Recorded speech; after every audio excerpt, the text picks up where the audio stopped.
Hello, everybody. Welcome to the FloTrack podcast. Nia Gibson here with Freddie Crittenden. Oh my gosh, this is like FloTrack Orange Edition. How are we doing today, Freddie? I'm doing really well. How you doing? I'm good. I can't complain. Thank you for joining me. Of course. I'm happy to be here. Right. So let's get right into it. Big news. It's been announced or will be being announced. It's a big FloTrack exclusive, by the way, guys. You have been signed as one of the racers for the Grand Slam track roster. So, like, what were your initial thoughts and your reaction to that? Um, it was a little bit of uh, I guess it was a little bit of shock, but it was also like a come on now, like I can get in there, like I can get in there with anybody else. You know what I mean? Like I feel like I've established myself, I've proven myself.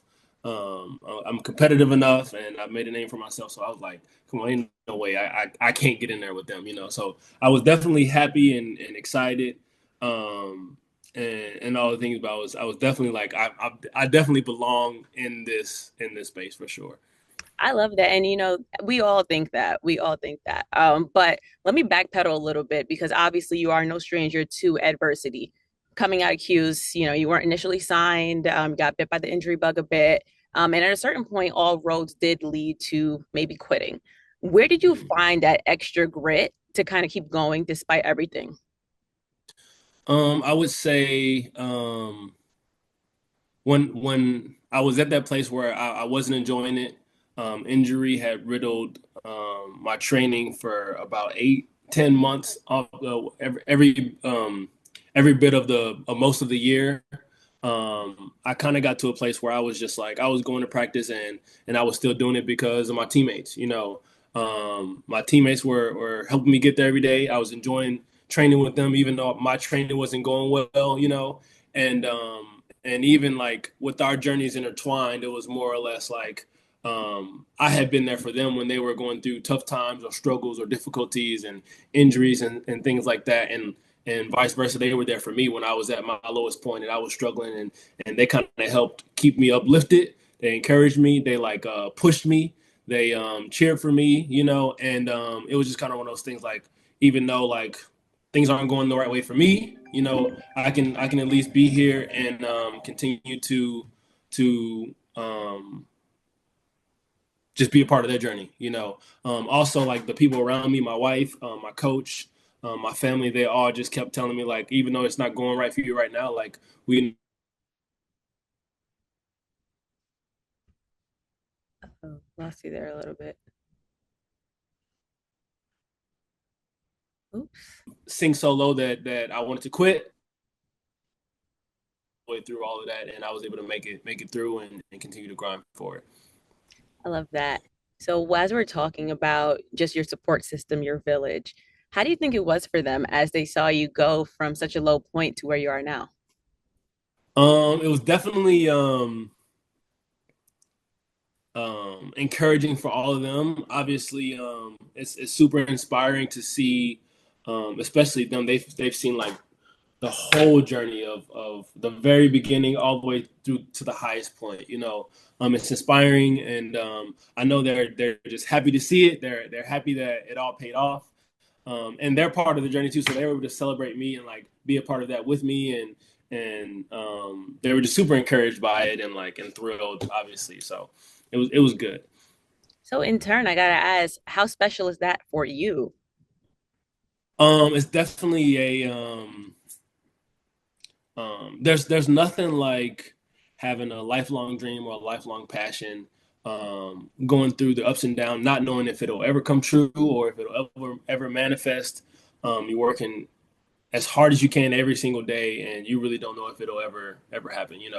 And for it to actually to happen the way that it did, there's no feeling to describe that. To feel like all the work, all the pain, all the sacrifice, that it paid off in a single moment, and it pays off when I step on that track in Paris. There's no better feeling. There's no more better validation. There's no better reward than that. And I'm still processing it. I'm still trying to find the best way to communicate and to express how beautiful of a feeling that is. But If you can imagine, it's very difficult to describe all of the things, but it's definitely a very rewarding and encouraging thing to experience. Yes, for sure. And, we're all cheering for you on the sidelines here too. So it's nice to see. It's inspiring to say the least. I don't know if there's a word to really explain that. Yeah, yeah, So it definitely segues me into my next question. You mentioned Paris.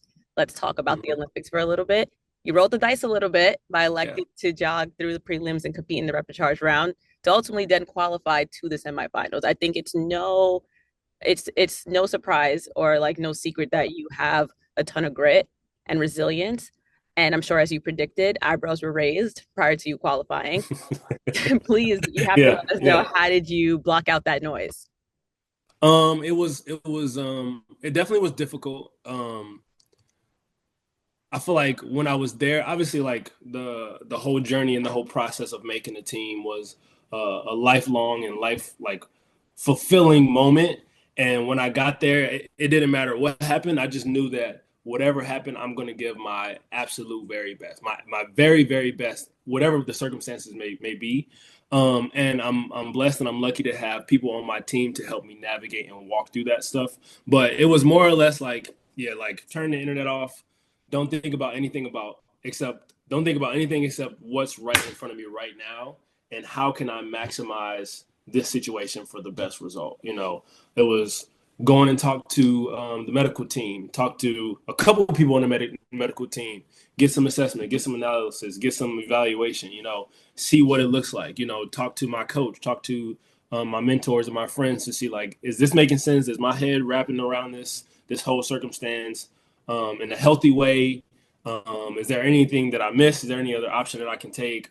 What else can I do to make sure I can get out here and perform? And I will say I'm just extremely blessed. Team USA has the best medical team in the world, like in the world. They're all amazing, and my support system, they helped me get through that because it was definitely a mental thing, um, going out there and not knowing if I can even get to the finish line. I was investing so much in being there, and obviously it was a really big moment. It was like either, and I said that on one of my interviews. It's like whatever I got, I'm gonna leave it on the track. That's what I said before the repechage round. I was like, I didn't know if I was gonna finish. I didn't know if I was gonna finish or get over 2 hurdles. I didn't know if I was gonna get over 10. I was just like, whatever I got, I'm putting it on that line, and however it unfolds, that's how it unfolds. And that was just the determination that I had for that whole experience, and luckily I made it to the finals, and I was able to finish 6th place. That's what I'm talking about. Go for broke. Yeah, yeah, I was leaving it all out there. That's yeah. I know that's right. So, did that really change like your perspective just on your career moving forward? Do we have like a different version of Freddie right now from that? Yeah, definitely so. Seeing as I was able to finish with that place, just going through so much stuff, um, behind the scenes and right in front of me, there was a lot going on. I know there's so much more in the tank. There's so much more that I can accomplish. There's so much more that I know I have the ability to achieve. It's definitely motivating. Even just after trials, seeing how that race went, and like even at trials, I knew I had so much more in the tank. There was a couple of things that I could have fixed in the final at trials that was like, dang, like if I would have did this and done this, like it would have been better. But I'm definitely motivated. I will say my baby girl has brought me to a place of like being motivated that I've never been. I'm way more motivated than I've ever been. A lot of people talk about uh, the post Olympic slump. I never had that because now I have my baby girl to have to take care of. I'm motivated to provide for her and to make sure she has everything that she needs, and I'm working my butt off to make sure she don't ever have any needs ever in her life. So I feel like I'm in a new chapter. I feel like the pressure's off. I'm having fun with everything, and I'm motivated now more than ever to get there, to reach the highest point I could possibly reach. I love that you said that because I was super curious about how you balance fatherhood, you're a new father, first time father, with Yeah. being a world class athlete. How does that work? Well, I got a good wife who really holds it down for me. And her family has been very supportive. My family has been supportive too, but her family in particular has really held it down. I made the team, and my daughter was born 7 days before I was supposed to leave. Wow. So the first couple of months of a child being born, like they have to eat every 3 hours. The baby's not sleeping basically, and to have to do that on your own, like I had to go to the Olympics. Like luckily my wife's family stepped up and they were taking care of my wife and helping take care of baby girl, and I wouldn't have been able to do it without that support. They really held it down, even to the point where they were having such a difficult time. They were like, "Freddie, we don't want you to have to lose sleep or worry or stress yourself out because like you have a big event that you need to focus on too. Don't even worry about Zari. We'll take care of Zari. You focus on what you need to focus on, so you can go to you can go to the Olympics and get a medal or perform at your best. You know what I mean? And that takes a lot because my wife, when you're pregnant, you already go through so much physically, mentally, emotionally, and for her to still love me so much to where she's just like, I'm fine. You focus on yourself right now. That's a very, very difficult thing to do. And I'm very, very appreciative for her and her mom for holding it down when I had such a big thing on my plate. Yeah, and I think it is a testament to what you were saying earlier in terms of your support system and your village. So as Yeah. we move along here, we know Freddie has a good support system. Freddie has grit. Yeah. Freddie has resilience. First time Olympian. Freddie is now a father. What don't we know about Freddie that sets him apart from the rest of this field with on the Grand Slam track roster, challengers, just in general with track and field? I would say on the outside looking in, it's like Freddie has this, Freddie has that, Freddie's accomplished this. I still feel like there's a sense of, or a sense of, there's a lack of respect for me. I still go to practice every day, and I'm like, um, people don't people don't look at me and say, "Oh, he's a medal contender," or he's a champion, he's a national champion, or he's the guy that everyone is trying to beat. Um, Obviously there's variability. Like to some extent that's true, to some extent that's not true. Depending on the circumstance. But I feel like there's a general lack of respect for what I'm capable of. And before I'm done with this sport, I want people to look at me and say, "Wow, like he accomplished a lot." Um,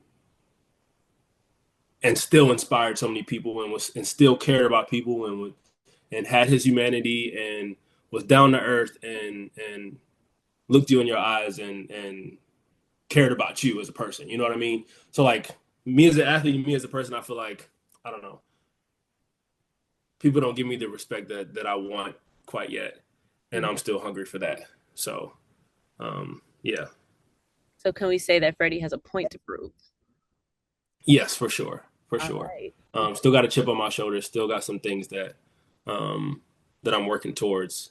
Um, Still trying to show people what my value really is, and that's how I carry myself each day. Oh, put the world on notice. Yeah. So as Yep. we talk about that, as we talk about that, we know Freddie got a chip on his shoulder and he got a point to prove.